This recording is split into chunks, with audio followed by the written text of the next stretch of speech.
Hello, what's up mga ka-J-Vlog? Welcome ulit sa panibagong video, and for today's video, another first impressions and review tayo sa mga bagong labas ng mga smartphones. And this time, magki-quick in first impressions tayo sa bagong labas na Oppo A5 Pro. Sulit kaya ang specs niya sa kanyang presyo? Tara mga ka-J-Vlog, check natin.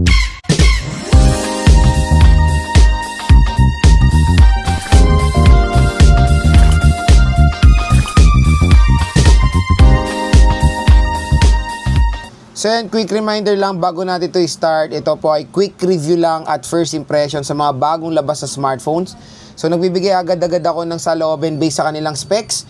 Sinishare din natin yung price, availability ng device. Again, pwede naman tayo mag-review ng mga pwede naman tayo magbigay agad-agad ng saloobin sa mga smartphones based sa kanilang specifications para makatulong din sa mga ibang consumers natin na nagde-decide bumili ng smartphone na hindi familiar gaano sa mga specs. So, ang topic nga natin for today is the Oppo A5 Pro.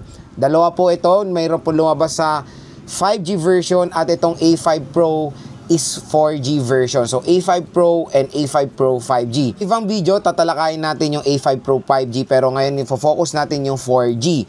And meron siyang SRP, mga ka-J-Vlog, na 10,999 pesos for the 8GB 128. So medyo skeptical tayo when it comes sa ROM niya. Pero yung RAM, I think yan na talaga minimum. So mamaya sa ating first impression, i-share naman natin yan. And available na siya mga J-Vlog sa official store ng Oppo sa online. So let's check din. Ayan, Oppo A5 Pro. So yun nga, available na yung 4G and yung 5G doon sa official store ni Oppo sa online. So yung mas mura siya, below SRP, dahil makukuha nyo na lang siya ng 9,600 or 9,700 pesos.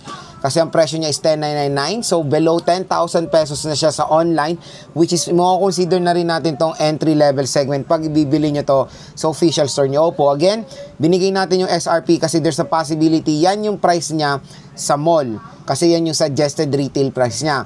Again, pag bibili kayo sa online, syempre mas mura po itong Oppo A5 Pro 5G. And meron kayong kasamang freebie na Mobile Legends skin card freebie March 15 until March 28, 2025. Kung interested kayo sa Oppo A5 Pro, ilalagay ko po yung link niya sa description box para ma-check nyo na agad itong device na to. So, cut action. So, again, pag may voucher kayo, makukuha nyo pa to ng mas mura. So, yun mga ka-J-Vlog. Siyempre, i-refer pa. Siyempre, magano pa rin tayo sa kanyang suggested retail price or yung SRP niya, which is 10,999. So, makukonsider natin siya when it comes sa presyo. Again, yung level ng mga smartphone, yung mga category nila, budget, entry, mid-range, high mid-range, and flagship, siyempre, depende po yan sa presyo nila, yung category. So, when it comes dito, above 10,000 pesos, mako-consider natin to na low mid-range smartphone. Pero again, nasa range siya ng entry and mid-range.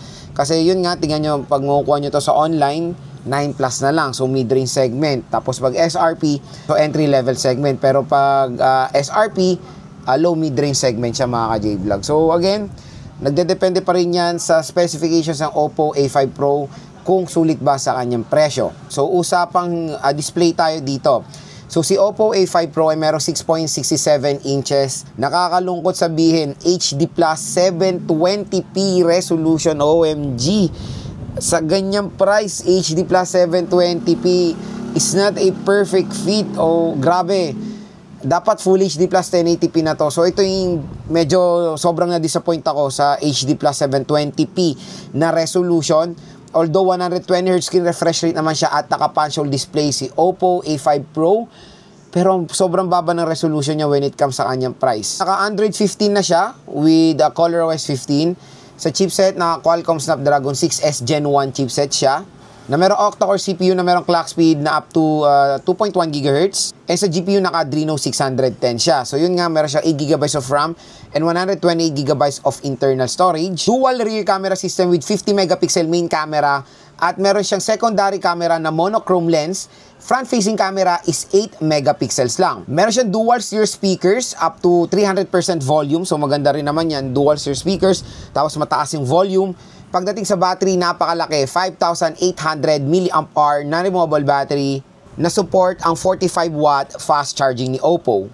So yun mga ka-J-Vlog, next dito tayo sa first impressions natin dito sa Oppo A5 Pro 5. Dito sa Oppo A5 Pro ngayon nalaman nyo ng specs, availability, and yung price itong device na to. Unang-una syempre na first impression natin, display. Display, sobra akong na-disappoint sa display nito. Although malaki siya, yes, and 120Hz. Pero again, when it comes sa ganyang presyo, HD Plus 720p is not a perfect fit. Sobrang layo niyan kasi usually nakikita natin yan or kukonsider natin yung ganyang resolution sa mga 6,000 pesos na smartphones. 9,000, 11,000 pesos is a big no-no sa HD Plus 720p. Sinasabi ko to dahil syempre ang daming competitors ni Oppo na mga ibang brands na sobrang gaganda ng mga specs when it comes sa ganitong presyo. Naka-AMOLED curved display, Full HD Plus 1080p, di ba? Sobrang layo ng specs ng display niya. So I think Oppo needs to step up when it comes sa display ng device nila. Lalo-lalo na ang dami nilang competitors out there dyan. So, malaki screen, pasado sa akin. Mataas ang refresh rate, okay na okay sa akin. Bagsak lang ang kanyang resolution. Sobrang baba sa kanyang presyo. Next sa OS, magandang balita. It supports Android 15 with ColorOS 15. So, nasa litas na siya. Hindi na kayo problema update to. So, March na. Usually, makikita na rin natin sa mga ganitong devices, naka-Android 15 na. And there's a possibility siguro na ma-update to hopefully sa Android 16 and ColorOS 16. Hindi pa natin alam yan, di ba? Next, sa camera. Camera for me, when it comes sa megapixel is okay. 50 megapixel. And alam nyo naman si Oppo, kilala yan sa pag-produce ng mga magandang camera quality or photos. So, secondary camera, buti na lang deep depth, di ba? Hindi AI. Monochrome lens naman ang binigay nila dito. Pero which is, I think, hindi naman siya ganun ka-useful when it comes sa actual usage ng mga consumers. For me, the perfect lens for a secondary camera is ultra-wide camera and macro lens. So again, yung front-facing camera niya rin is low megapixel, 8 megapixel, pero wala naman yan sa taas ng megapixel. Nasa ganda yan ng camera software ng isang device. Next mga ka-J-Vlog, yung kanyang ingress protection. Napaka-solid ng ingress protection nito. Mas mataas pa sa mga flagship smartphones. Meron tong ingress protection 69 or IP69 water and dust resistant. So usually, ang mga iPhones is ingress protection 68. Samsung is 68 din. iPhone XR, iPhone 11, ingress protection 67 yung mga yan. So dito 69, pwede ito masubmerge sa tubig with certain deep and certain time lamp. So ayun, maganda na ganit. Yun yung isang napakagandang advantage ng Oppo A5 Pro. Yung kanyang ingress protection, level up compare sa mga flagship devices. At ang maganda rin dito, hindi lang siya mayroong ingress protection 69. Meron din siyang shock resistance. So pag nahulog nyo to, expect nyo na maano niya yan, ma-handle niya yung mga ganyan drop. Again, with certain distance lang yung mga ganyan or certain feet lang, di ba? Pero sa ganyang presyo, sobrang solid ng protection ng device na to. Kumbaga, ang pinaglalaban ni Oppo ngayon, hindi lang spec siguro. Kumbaga, ang pinaglalaban ni Oppo dito, hindi lang sila more on nagfo-focus sa specs, nagfo-focus din sila sa durability ng smartphone, which is yan din naman din ang karamihan ng hinahanap ng mga consumers, yung durability ng isang device pang matagalang matagalan nilang ginagamit. Pero again, syempre, ang specifications is merong huge factor yan when it comes sa pagtagal din ng isang device. Matibay nga smartphone mo. Kung napakabagal naman ng chipset, talagang ibabato mo yung cellphone mo kung mabagal talaga yan. Pero again, yung chipset naman nila dito is a Qualcomm Snapdragon 6S Gen 1. Is a 4G chipset na usually nakikita rin natin sa mga affordable side ng Androids. Usually nasa 7, 6,000, and even 5K yung 6S Gen 1. And para siyang rebrand din ng older na Qualcomm Snapdragon. I think ano ba yung dating Qualcomm Snapdragon na umuuso? No? 680, di ba? Meron mga Adreno 610, yung mga ganyan. Tumaas lang ng slight yung clock speed nito. I think 2.0 GHz yung mga older Snapdragon 600 series. Pero, yun, 9,000 pesos. sana yung Qualcomm 6S Gen 1 chipset again is hindi yan mabagal na chipset ha.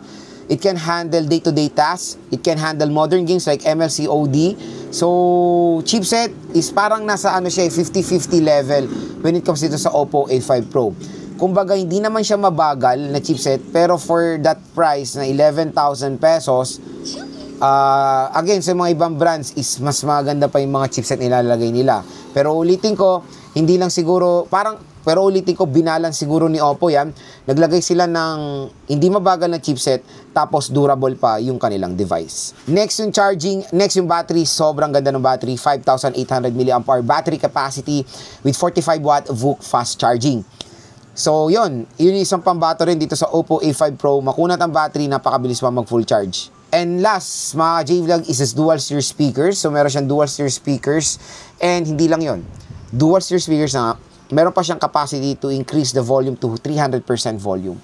So, ayun, immersive sound, makunat na battery, durable na smartphone, with an average chipset din. Display is all good, large display, 120Hz. Medyo naging skeptical ako when it comes sa resolution and yung storage. Kasi usually yung storage din sa ganitong mga presyo is 256GB ang ino-offer na internal storage. Sana naman nilagyan na nila ng 256 para naman mas ma-enjoy pa ng consumers itong Oppo A5 Pro. Okay na eh. Maganda rin naman yung mga specs na sulit sa kanyang price, pero again, meron din naman siya mga cons na tulad ng sinabi ko kanina. So yun mga ka-J-Vlog, ang ating first impression and quick review sa Oppo A5 Pro. Sana nakatulong to sa inyong buying decision when it comes ito sa device na to. Again, it's just a quick review and first impression based sa kanyang specs. Kasi bagong labas to, marami rin nagde-decide kung bibili ba nito. Hopefully nakatulong din ito sa mga hindi pa familiar sa specifications ng Oppo A5 Pro. O tatanungin, Lord, sulit bang Oppo A5 Pro? Depende again yan sa kuha nyo na price. Pag nakuha nyo to ng 9,000, for me, okay naman, sulit siya. Kasi ang unang ilalaban nyo dito, yung ingress protection 69 niya, na hindi natin nakikita sa mga flagship devices. Durable smartphone na meron din namang average camera performance, average performance sa chipset din. Maganda yung battery, makunat yung battery, and yun nga, napakalakas ng speakers. So itong Oppo A5 Pro, ulitin ko, hindi niya target consumers, mga gamers. Kaya sa mga gamers out there dyan, X nyo na itong Oppo A5 Pro, kasi itong Oppo A5 Pro, target consumers niya yung all-rounder, kumbaga, na ginagawa sa device, nanonood, naglalaro minsan, nagtitake ng photos. Kumbaga, heavy user din sa smartphone. Kasi matagal naman nilagay nilang battery dito. So yun, perfect na perfect tong device na to sa mga casual users na consumers natin. So yun mga ka-J-Vlog, kung interested kayo dito sa Oppo A5 Pro 4G, ilalagay ko po yung link niya sa description box. Click nyo na yung add to cart nyo na kung interested kayo. Dahil sayang din yung pa-freebies ni Oppo na Mobile Legends skin.